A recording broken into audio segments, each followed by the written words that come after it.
good, man? What's going on? How we doing? Pretty good, bro. Appreciate you tapping in. Of course, man. Yeah, so, for anybody that's checking in right now, I'm Eric Trent with ForTheLoveHipHop. We got Ian Kelly here today from the legendary Jamla crew. So just start off and just tell us a little bit about, your beginnings, where you're from. From Oakland, California. We like to call it the town. Actually, I got introduced to Jamla through my big brother GQ, who's also on the label. So you feel me? That's actually the real connection, how everything came about. And man, I just been out here trying to get it for a minute, bro. Got you. So, so you knew GQ beforehand, then? Definitely. Yep. Got you. So do you hoop as well? Because I know GQ play basketball in North Carolina. No, that's bro. I'm 5'5", so no, that ain't me. That's we gonna leave that to Q. But honestly, no. The way it happened is it's kind of like being in East Oakland. There was like a mutual house we all used to kind of kick it at, and then it was like older bros and younger bros, and I was like on the younger side, and I remember just kind of bro coming through, seeing him rap and hearing about the ball. So he was always kind of like an idol to me. And then actually, as I kind of got more into it, when I started really rapping, he took notice of it, and then he just kind of like kept me right along with him. So That's awesome. Yeah, I think that's a super dope story, just to see how that all came full circle, and now you're on tracks with them. So yeah, that's pretty dope. So you're from California. So share with us a few of your favorite California rappers. Doesn't have to be somebody from the Bay or LA, just anywhere in California.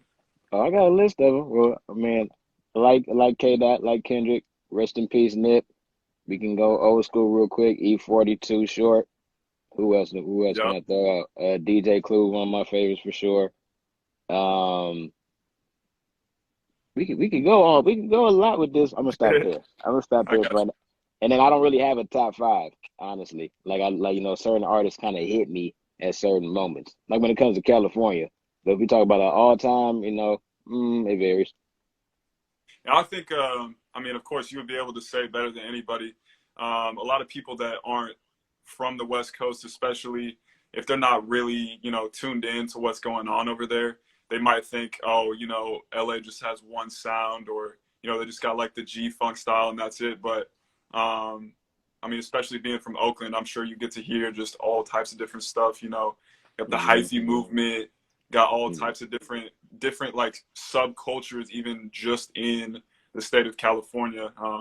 So I think that's a pretty dope thing that not a lot of other regions have been able to do at a high level. That's real. So you do your research. I like that. Appreciate that, bro. But yeah, you already touched on it a little bit here, but so just signing to Jamla. So you were tight with GQ, just kind of came up underneath him. He introduced you to Ninth? Yeah, so because Q helped start a collective that I'm in as well called One Day Soon, ODS. So, through that is how we kind of all linked up and got to meet Ninth, meet Jamla. And then once we took a trip out there one time, after that trip, I was able to kind of showcase some of my talent. So then Q actually was flying back to work on his project, East 14th at the time. And then he was just like, well, you should come too. And like several others also came out there. And then that's when we were out in North Carolina just working on music. Got you. So is it just a group of rappers then that was in that group beforehand, or is it rappers, producers, like a little bit of everything? A little bit of everything, rappers, producers, and an engineer for sure. And then we all kind of play like multiple roles too, because just kind of like creative directors and different roles everybody has. So yeah, but that was like the first collective that then like introduced me to Jamla. Cool. And for anyone that doesn't know who we're referring to when we're saying Ninth, we're talking about Ninth Wonder. Big homie. In case that was a question, legendary producer. Right. He made beats we could go on and on, but big names like Jay-Z, Beyonce. But I think it's really special how he has these opportunities to link up with the biggest names, but at the same time, he's never gonna be the type of guy that's gonna just be like, oh, I'm stuck up here at this level of like popularity with the artist. He's Right. gonna reach out to what he thinks is a dope artist, and he's gonna try to make, you know, a dope product in the end. So Yeah. um, I Knife mean, is Knife is one of the most down to earth people you'll ever meet, bro. Like when you meet Knife, he'll feel like your big homie, you feel like your uncle. Like he just has that type of wisdom. He's just a real cool dude, and like yeah, he keep it straight laced too, so he's not gonna blow smoke up anyone's ass. So you feel me? Like he's gonna keep it 100 with you, and that's also what I can respect about Knife in that right for sure, for sure. gotta respect that.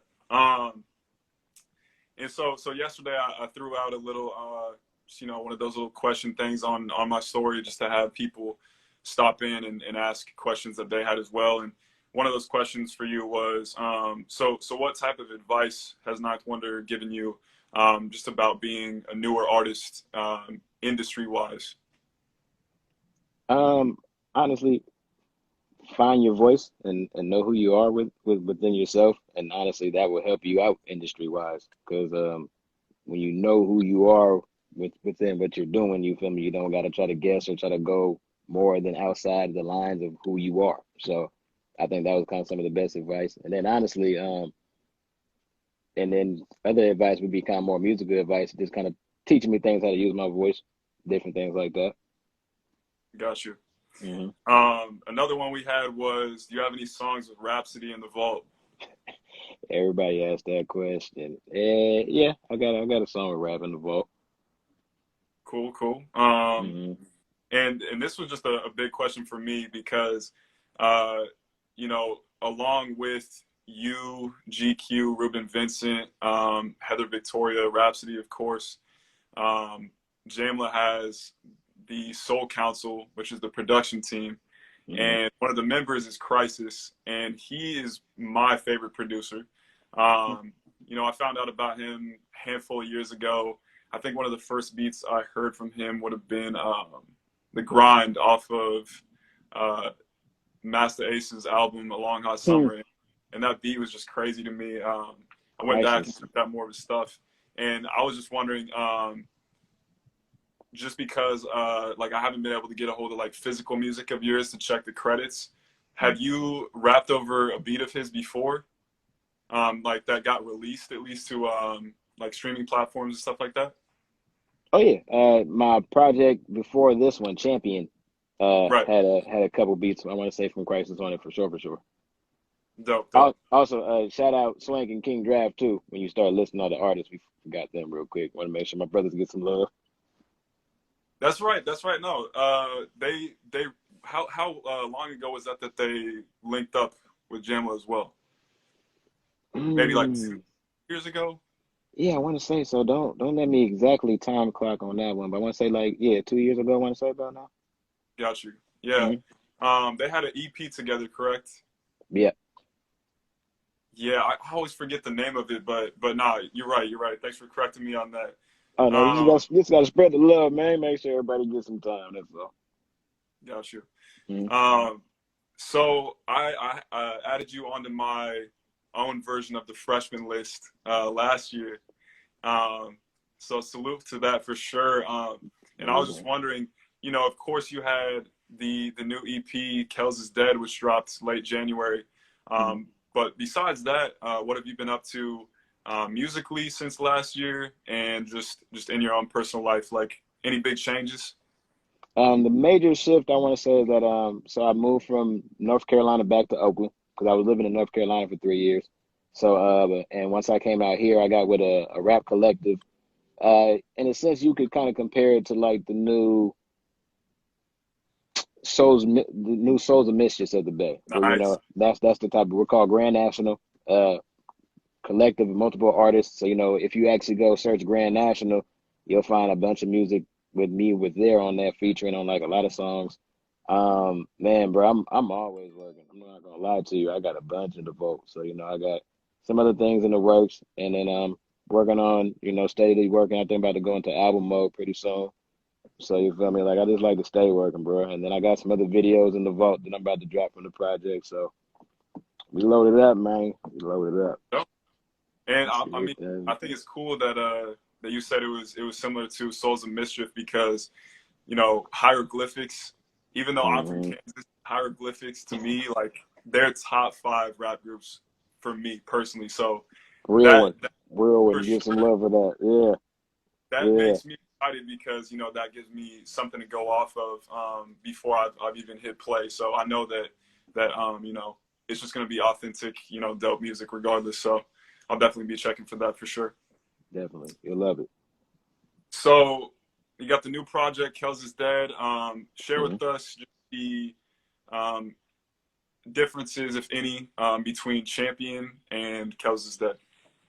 Um, I think the biggest difference is I think you can hear the growth instantly from Champion and Kells Is Dead, and I think you can just hear a different perspective from me, and I think the different perspective actually kind of helps me put bars together better because really Kells Is Dead is talking about my transition going in from my old name, which was Kells, which stood Mm, for Killing Every Last Line Soulfully, into my artist name now, Ian Kelly, which is my actual name.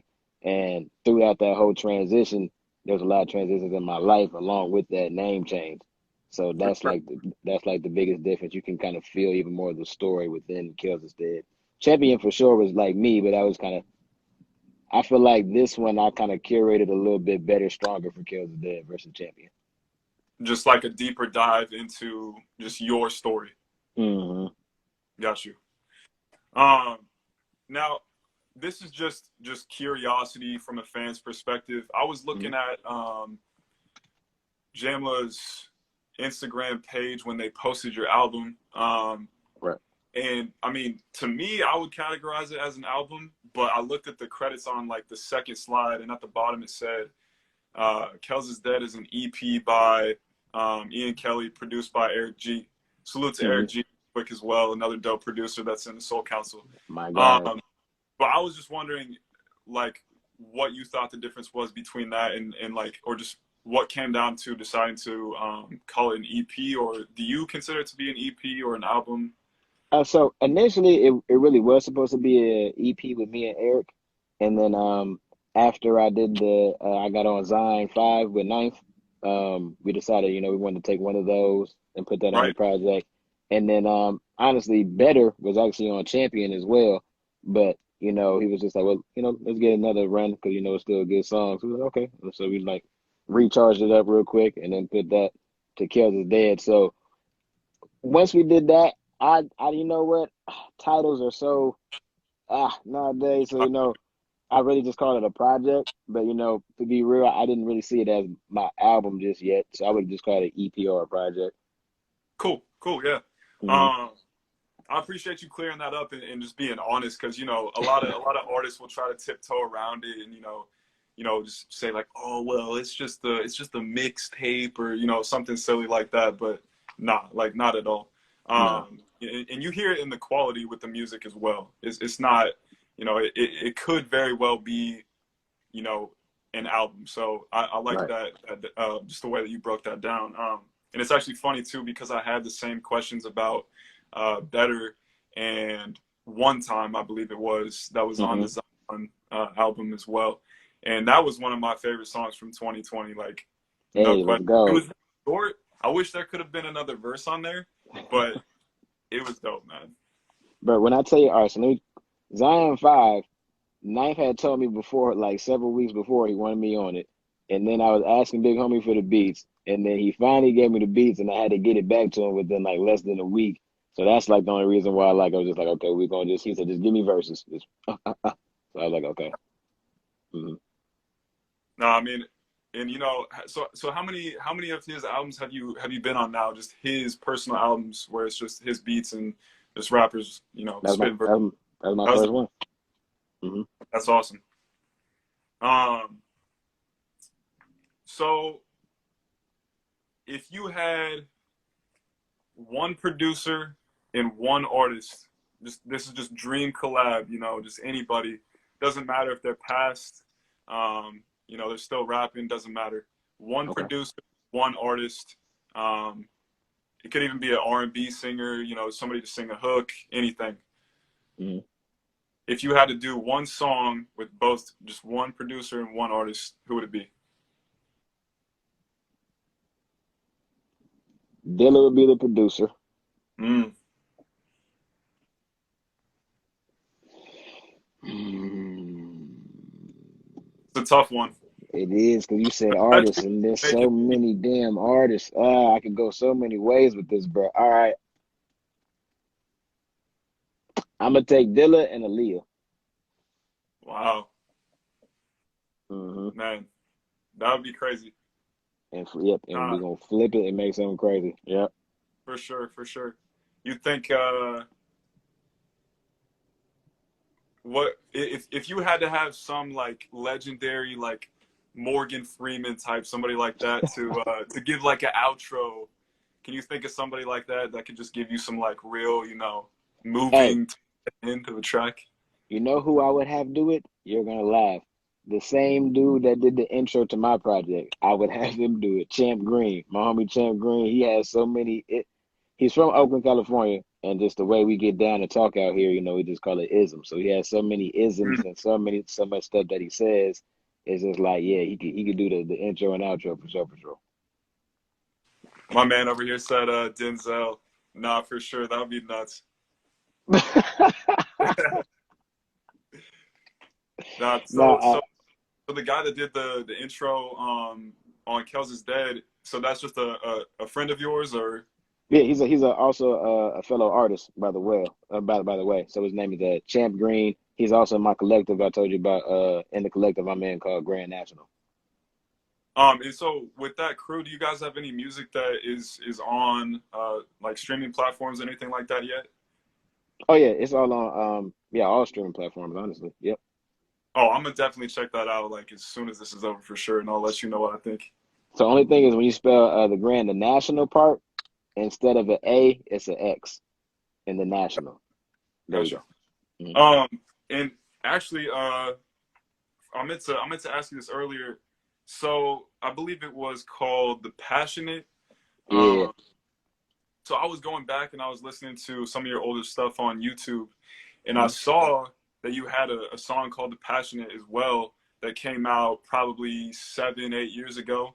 Mhm. Um, and then I saw that on the new project, and I wondered if that was like a continuation of that song or if it was just like an entirely different song. I love the research you do. Honestly, no, it was just kind of like a revamp for me. I realized I had used it before, but then honestly, when I heard this song, I was like, well, you know what? Like you said, that was 7, 8 years ago. We just kind of dropped it on SoundCloud. So I was just like, we can revamp it. So then I put it on this one. For sure. Hmm. Got you, man. Well, I really appreciate you, you know, taking a little bit of your time out to have this discussion. And for those of you guys that haven't peeped the new project yet, go check out Kells Is Dead for sure. Tap in with it, man. Tap in with it. Kells is dead. You'll find it everywhere. Right now, I have a video out for Soul of a Man, and I have a video out for Repair. Also, if you just on some playlists, you'll find Soul of a Man on the Apple Music playlist, like new hip hop playlist, the Bars playlist, and I believe like an underground hip hop Apple Music playlist. So tap in, vibe out, and honestly, bro, I appreciate you tapping in. I'm not gonna lie, it's one of the better interviews I've done because you did some research. And once you hit me with the Kansas, I'm like, but what? You from Kansas? Like, so yeah, mad respect for that. I really appreciate that, man. I mean, I think that's it's definitely it can be a challenge, especially when I'm trying to, you know, catch like a show or something like that, because a lot of people don't come and tour out here. But at the same time, I think it's really cool because it gives me, you know, an unbiased look on, you know, different styles and different sounds. And you know, the Midwest is definitely we're finding our footing, and we've always been around, but just not maybe For on sure, for sure. popular scale. But um, I'm not too far from Kansas City, um, and it's crazy because they say like Kansas City, Detroit, and the Bay all have a very similar style and like a very similar sound, and a lot of the artists from those three places, you know, have relationships and you know, collab and stuff like that. So for sure, And I dope. can see that. And I can see that because also back in the day, Mac Dre used to go to Kansas City a lot and stuff like that. So yeah. Right, right. Hmm. But yeah, man, best of luck to you in the future. I'll definitely be tapped in, and you know, we'll Man, keep in touch from here on out for sure. I appreciate you. it's all love, bro. Appreciate you, bro. All right, man. Peace.